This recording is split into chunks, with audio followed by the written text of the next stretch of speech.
Bisa. Baik, sekarang kita praktek untuk mengkafankan mayit ya. Coba dibentangkan. Kita ambil kain 3 lembar saja. Sudah dipotong ini?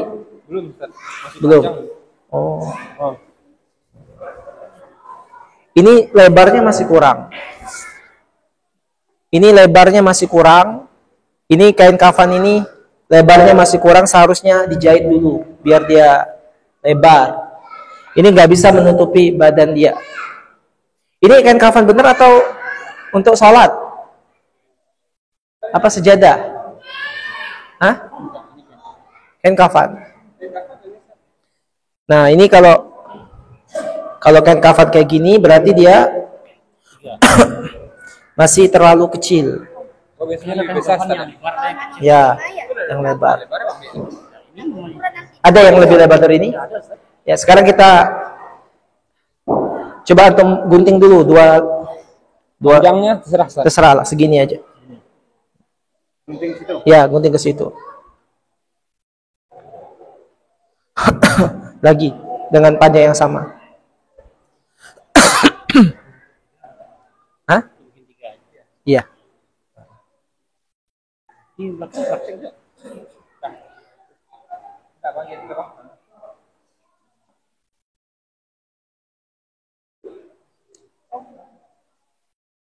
Ya.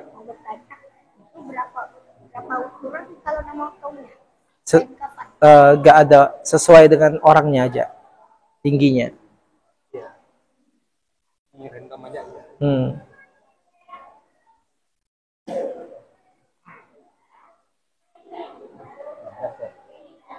Itu jangan, itu tetap dipakai.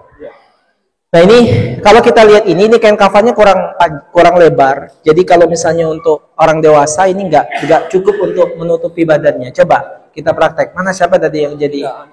Coba tuh baring di sini. Baring kayak gini. Baring dah. Baring. Enggak baring. Oh, gini. Iya. Coba. Yang agak tengah. Nah, coba sudah. Nah, ini kan kalau kita tutup ya, enggak bisa. Enggak bisa kan? Kurang. Masih ada kain lagi di sana? Udah dibagiin sama Dipakai akhwat. Nah, ini mau enggak mau dijahit dulu. Coba keluar. Antum. Nah, lebarin. Ya kayak gini. Tapi dia harus 3 lapis. Nah, 1. Ya. Taruh di situ. Biar dia agak lebar. Nah, agak ke situ. Nah, berarti seharusnya dia dijahit dulu kan? Kemudian ini yang kedua. Berarti kita ini sekarang adanya kain kafannya 2 lapis. Ya udah 2 lapis. Karena misalnya dia orang enggak mampu misalnya. Enggak ada uang. Itu yang satunya di sini. Taruh sebelah situ. Nah, ceritanya ini udah dijahit ini. Nah, ini ceritanya 2 lapis baru. Nah, 2 lapis.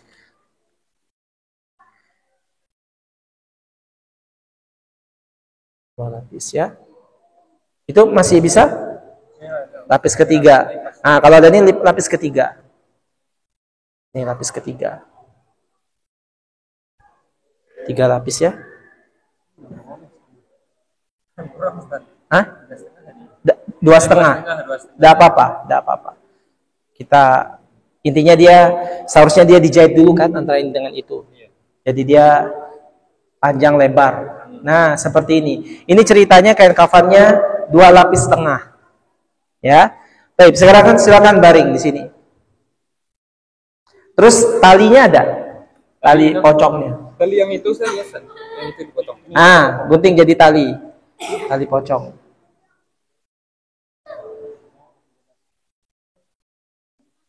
Iya. Tali.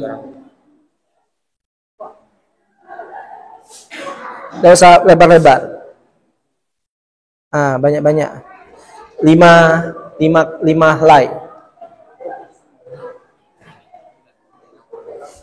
5 helai ya. Ini juga,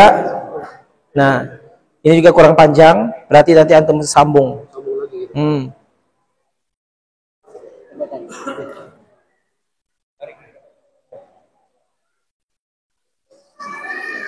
Nah.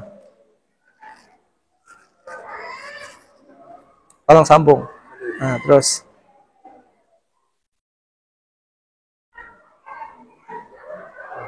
Kalau pas mandinya tadi kayak kukunya tuh dipotong Ustaz.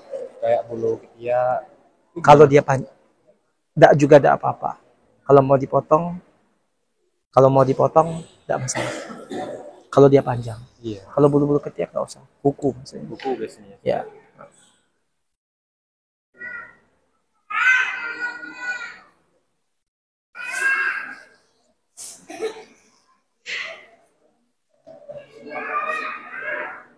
Tiga ikat aja Ustaz.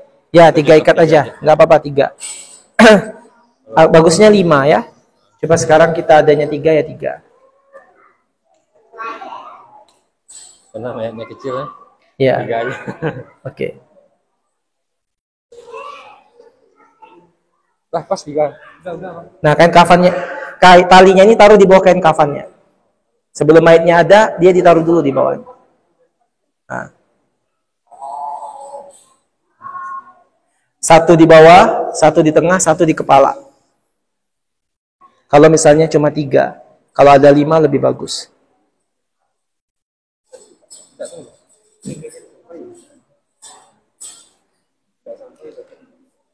Kurang.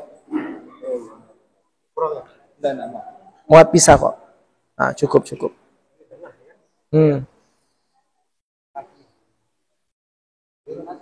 Satu lagi.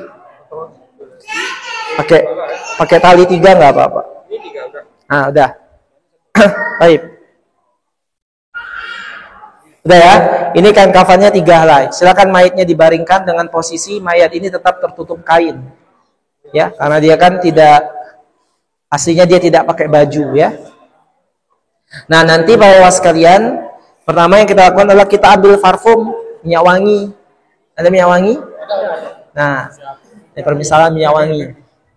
Kita oleskan minyak wangi ini di kain kafannya. Kain kafannya ya. Kemudian di dia juga di tangannya gitu ya. Kakinya ya, di lehernya biar dia wangi. Nah, setelah itu silakan ini mic-nya tolong pegang. Setelah itu baru kita ambil kita tutup. Tadi saya bilang boleh ditutup dengan kapas kalau seandainya ada keluar sesuatu. Tapi kalau tidak ada keluar sesuatu nggak apa-apa. Kalau perempuan tadi kita kepang dulu. Kita kepang, nggak usah antum berai mayatnya.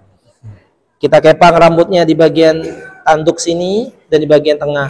Sudah kita kepang, kemudian kita jalin, kita taruh ke belakang. Nah, ini ceritanya kain kafannya 3 helai ya. Kita mulai dari sisi kiri. Mana kirinya nih? Kiri antum. Nah, baik, sisi kiri. Nih. Tangan antum boleh di sini, di sini aja. 1. Tutup ya. Ambil sisi kanannya. Ya. Nah, ini baru 1. Ini boleh kita kasih kayak minyak wangi juga, nggak masalah. Kemudian 2. Kan? Nih, karena kain kafannya kurang, ceritanya 2,5. Kemudian yang ketiga. Harusnya ada juga kan? Ketiga. Kemudian kita ikat.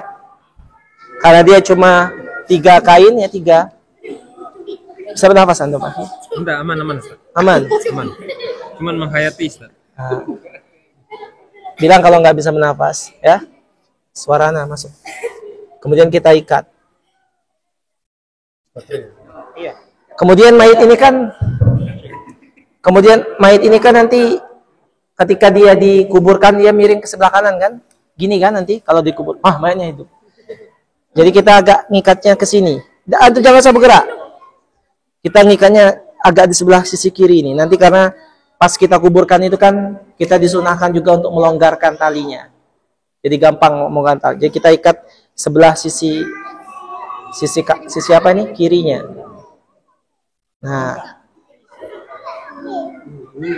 Nah, seperti ini. Seharusnya 5. di sini lagi satu nanti sama di sini. Nah, kalau misalnya masih bisa. Nah.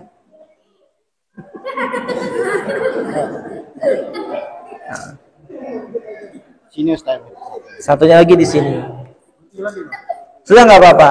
Sudah cukup insya Allah. Sudah pasti. Nah, selesai untuk mengkafankan ini. Ada pertanyaan enggak?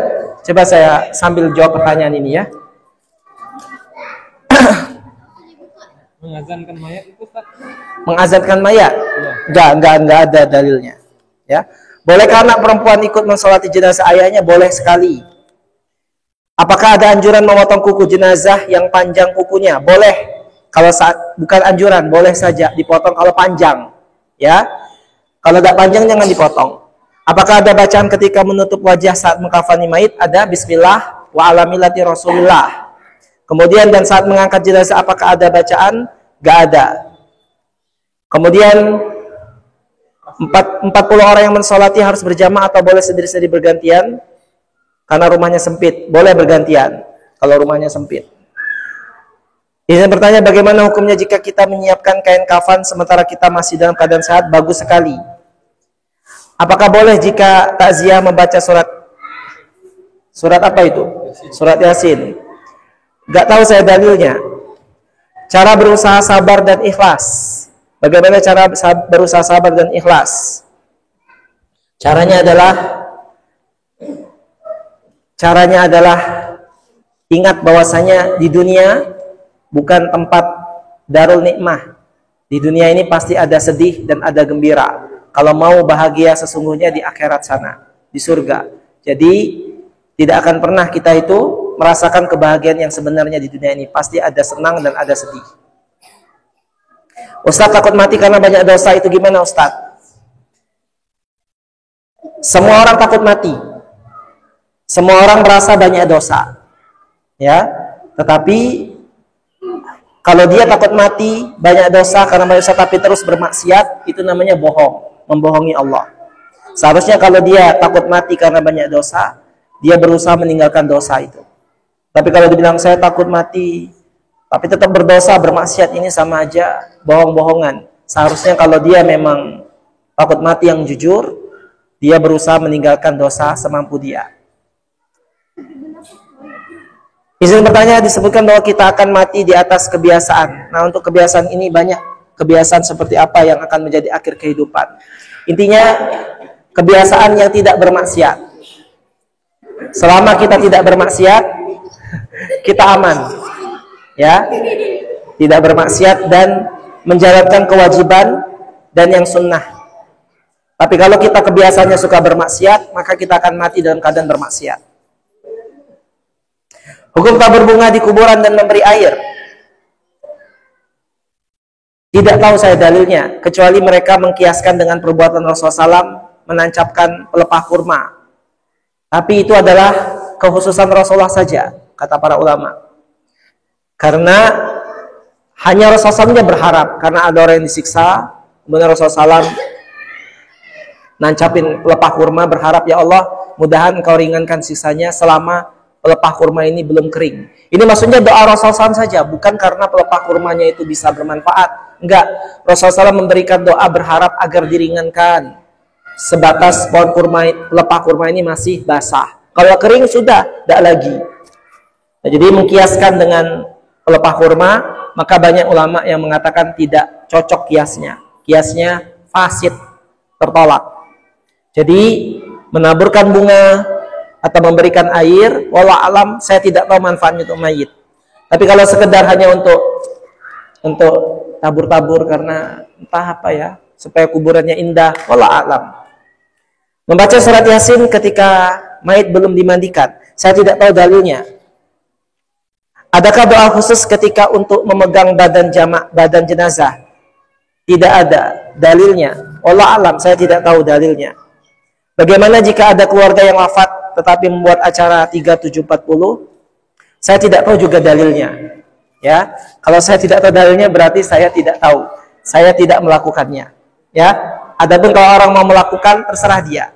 Ya, yang penting kalau tidak ada dalilnya, saya tidak mau melakukannya. Dan harapannya semuanya tidak melakukannya kalau tidak ada dalilnya. Wallahu a'lam. Baik para ikhwan sekalian, ini selesai mengkafankan mayit, lalu kita langsung praktek sholat jenazah. Ya, silakan kita sholatin dia. Ya. Silakan semuanya kita sholat. Ini masih hidup gak? Masih. Oh mas, antum bisa bernapas gak? Geser ke atas sedikit, Ustaz. Ininya. Itu.